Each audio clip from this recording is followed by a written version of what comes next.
The offseason has barely begun, and the Indiana Fever are making moves for who will be making moves. We had the chance to talk to Kelly Krauskopf about it as part of her introductory presser. Lots to get to about Caitlin Clark, Aaliyah Boston, and Kelsey Mitchell. We'll see's team in 25 and beyond. Locked On Women's Basketball starts now.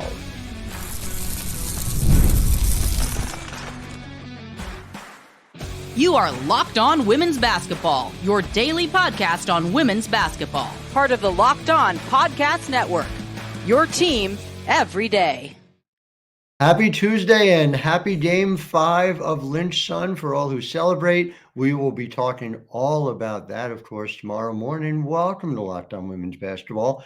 I'm Howard Megdal. I want to thank you for making us your first listen every day, as over 200,000 of you did in September alone. Of course, it is not just me. It is the entire team over at The Next. At thenexthoops.com, we have over 100 reported pieces every single month. We will, of course, be giving you wall-to-wall coverage of Lynch Sun Game 5 tomorrow. And the WNBA finals are here. They start Thursday in New York. The great Jackie Powell will, of course, be giving you all the Liberty coverage you could desire.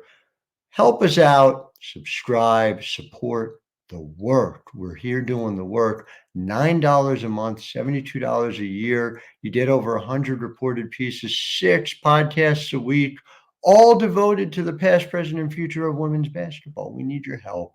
Come be part of it. thenexthoops.com. And I want to introduce you to somebody I've known and covered for a long time. Kelly Krauskopf is once again in charge with the Indiana Fever. It is an incredible dream team that they have with Kelly, with Amber Cox, who's brought on as general manager as well. I'll tell you a little more as to why after you hear from her, but I want you to hear Kelly's introduction to give you a sense of the very specific ways why this longtime WNBA executive who was on the Pacers side for 6 years is such a good fit right now.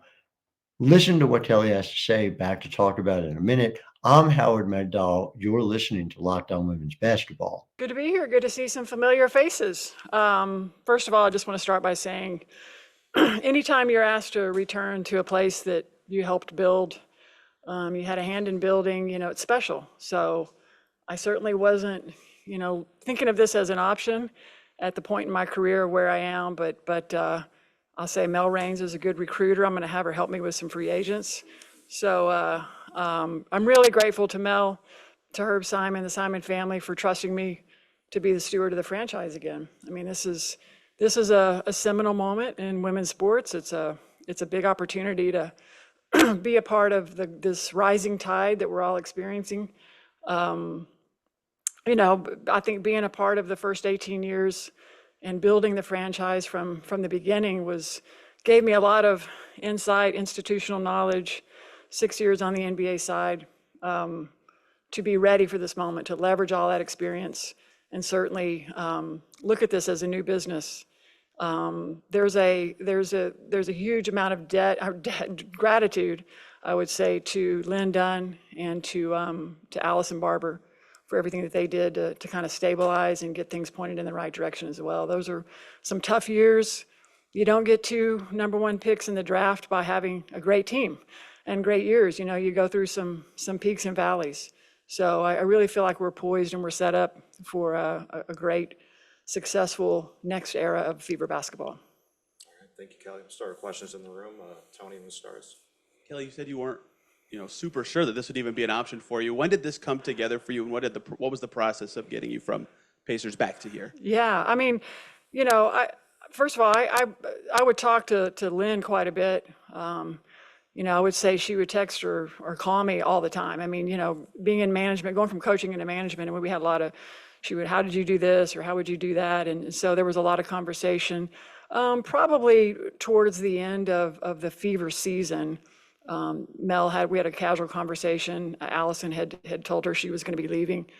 And she said, hey, well, would you think about coming back and being the serve as the leader and help us get pointed in the right direction and keep this thing going? And it wasn't something that I had to really think about it, because for me, the first 18 years about killed me. I mean, when you're trying to keep the business going and trying to keep the team moving in the right direction, I take a lot of pride in really how we operated and the success that we had. So I had to really think about it. But we brought Lin into the conversation and had a really good discussion about what would that look like, and then how would that leadership group look like. So it's great to be sitting here at this point, and also being able to join with Amber Cox, who you guys will meet at some point.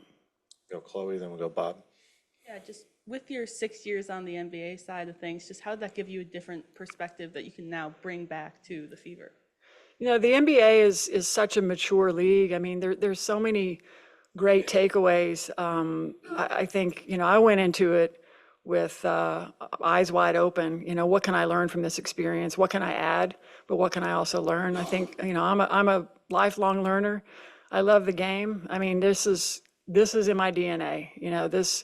Everything about running a team, running a basketball program, if you will.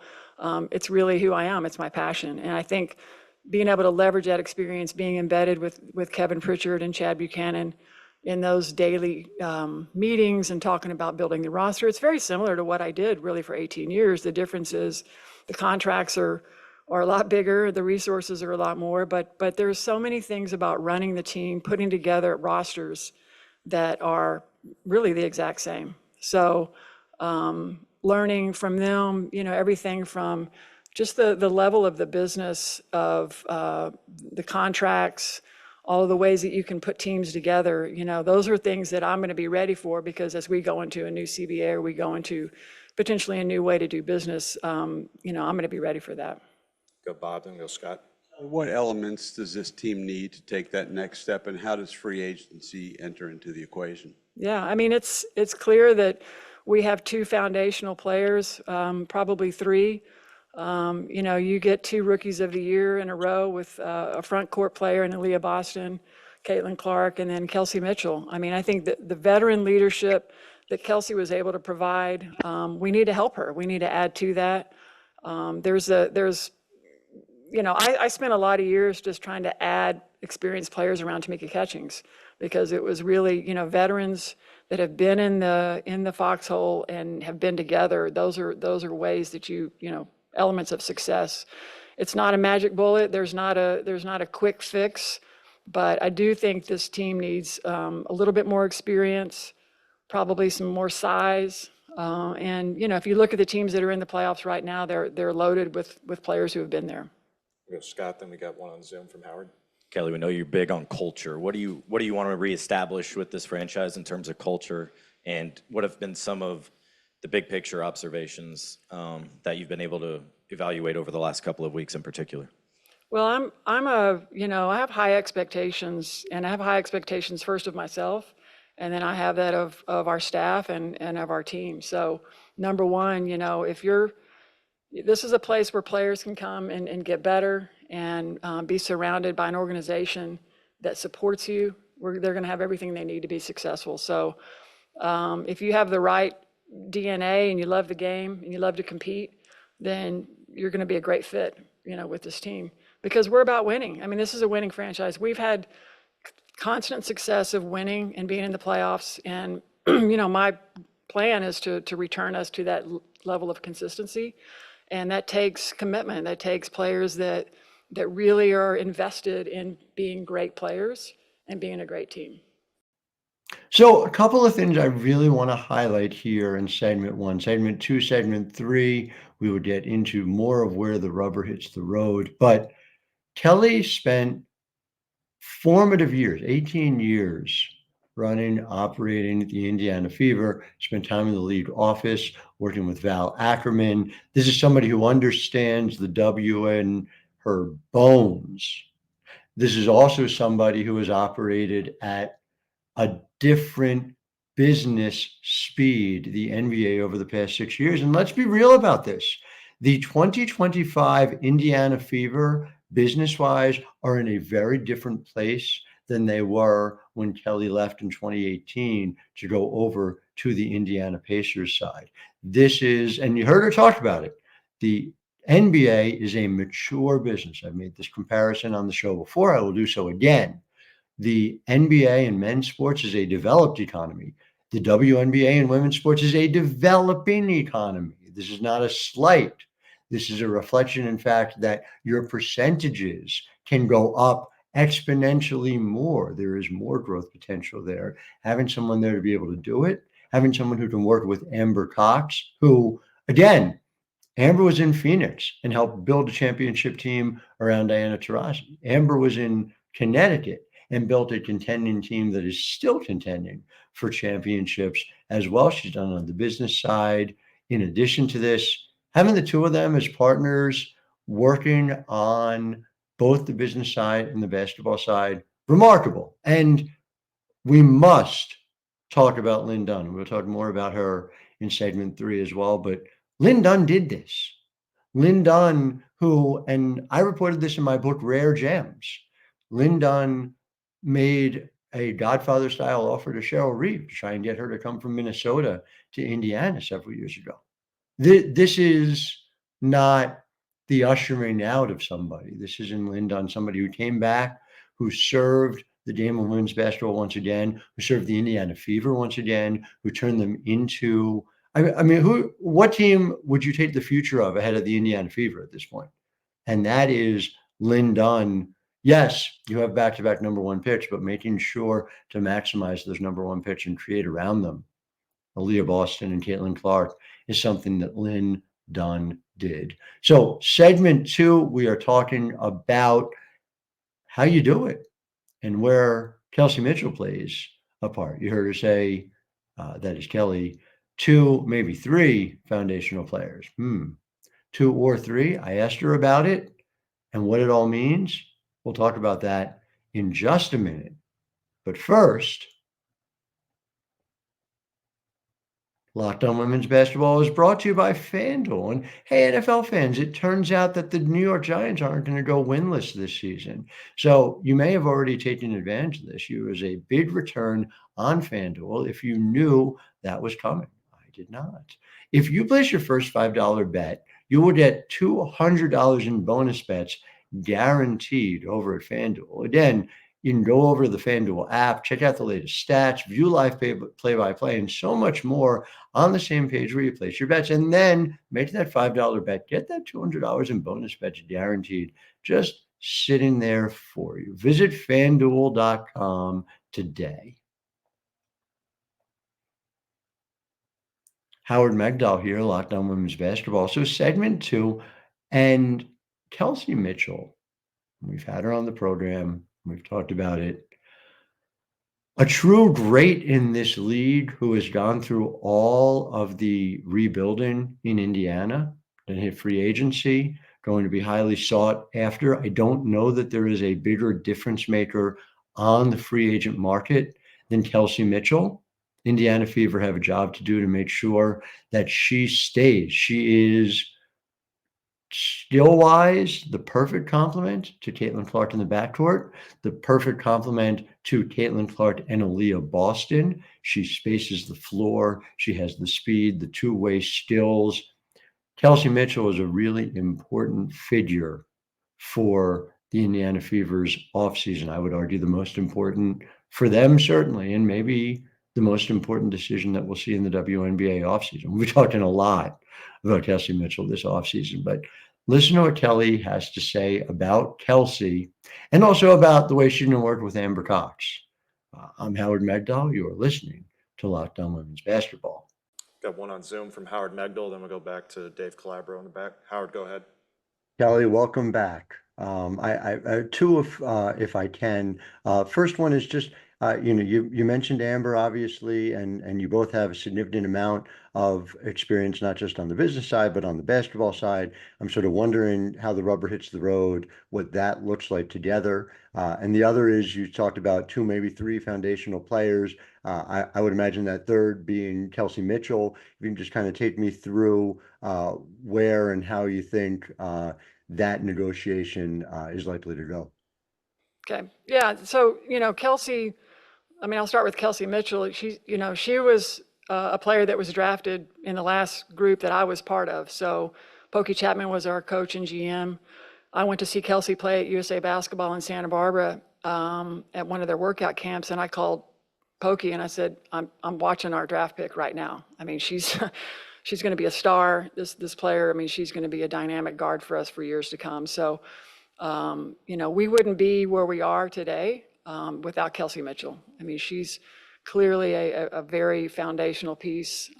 She's got 7 years of being in and out of this building. She went through a lot as we were preparing to be even better, as a better place to play, a new practice court, a new arena, all the remodels. I mean, Kelsey went through all of that, and she got better.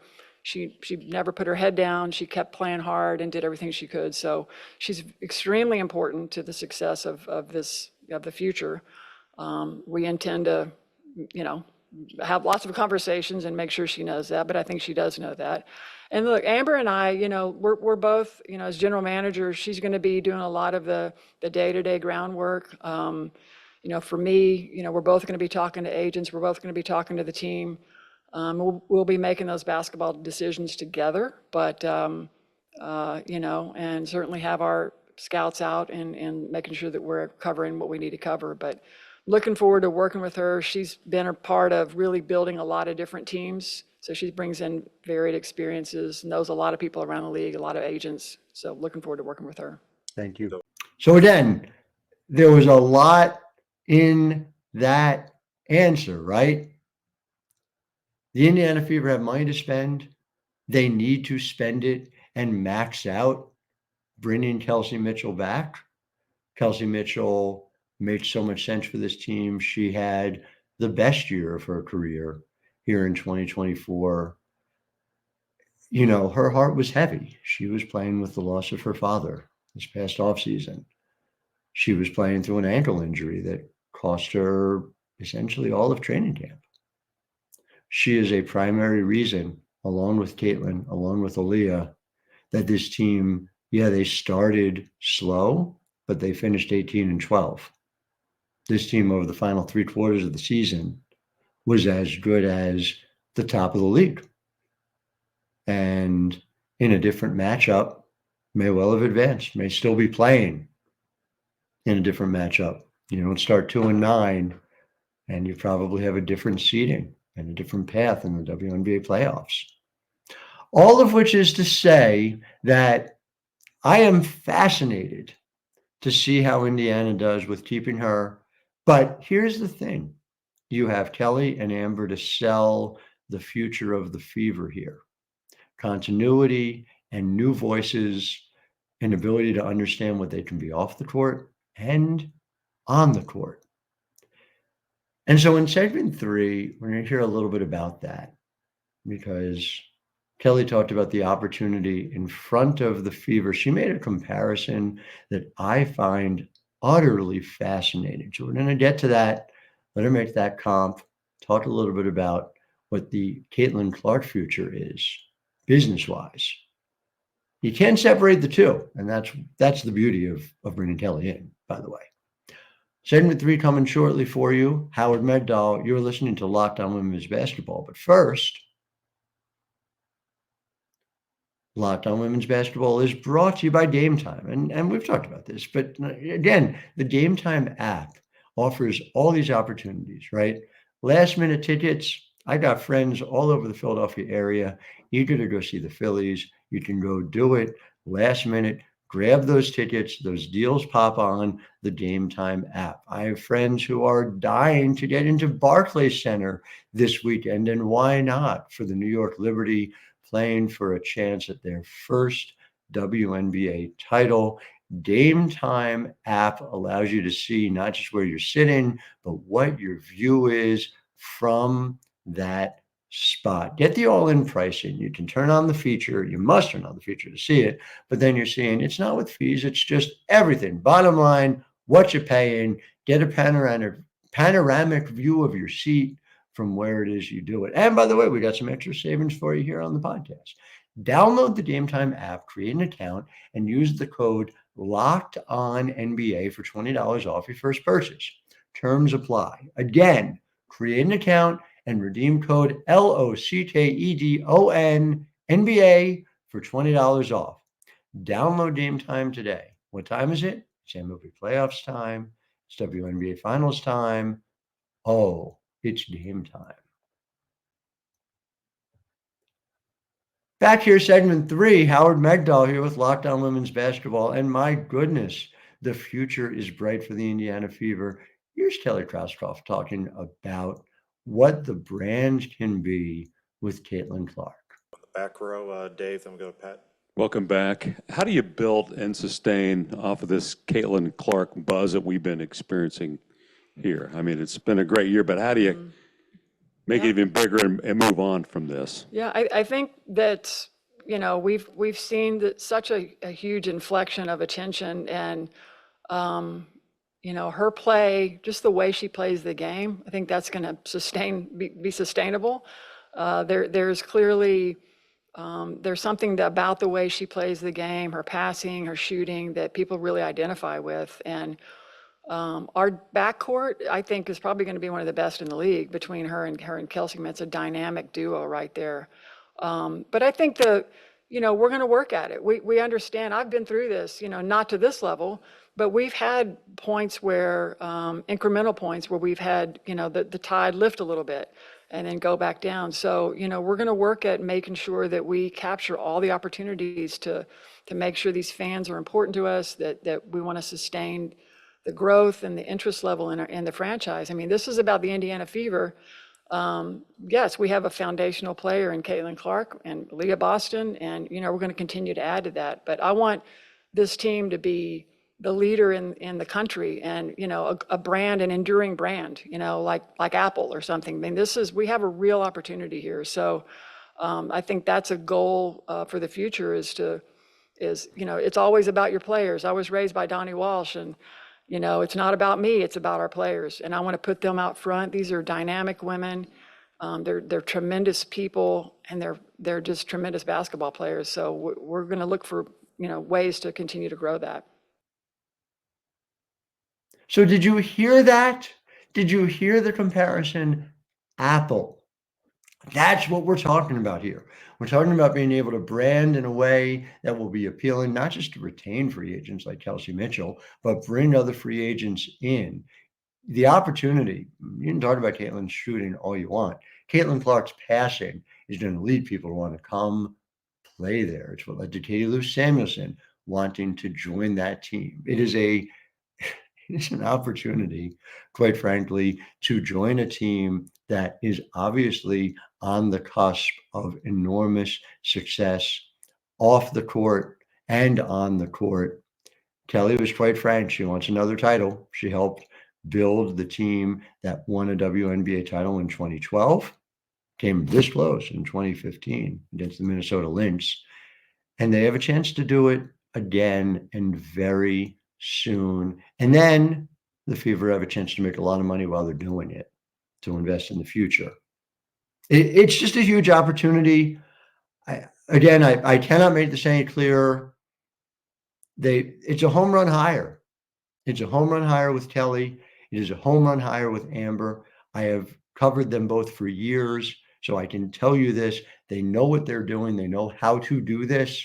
Nothing is guaranteed in this league, but they have put themselves in an unbelievable opportunity to succeed. And just to circle back, they are able to build on what Lin Dunn accomplished here. Lin Dunn, a Hall of Famer, a Hall of Fame coach, a Hall of Fame executive, a Hall of Fame person, if you'll forgive the point of personal privilege.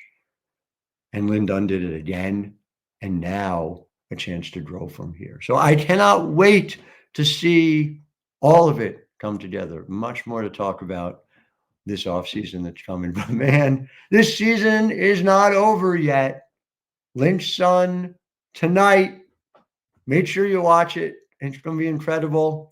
And then we will get started with our preview coverage of the WNBA Finals tomorrow. So until then, I am Howard Megdal, thanking you for making us your first listen every day. Now, for your second listen, we have a show called Locked On Fantasy Basketball. There is a league, and in fact, people in Indiana know about it because there's a team called the Pacers who play in it. It's called the National Basketball Association. It is men playing basketball for money. Yes, it's true. And you can become not just a basketball expert, but a fantasy basketball expert with Locked On Fantasy Basketball with daily tips from Josh Lloyd, the great Josh Lloyd. Find Locked On Fantasy Basketball on YouTube or wherever you listen to your podcasts. Back tomorrow, more women's hoops. As always, Howard Megdal wishing all of you a wonderful Tuesday.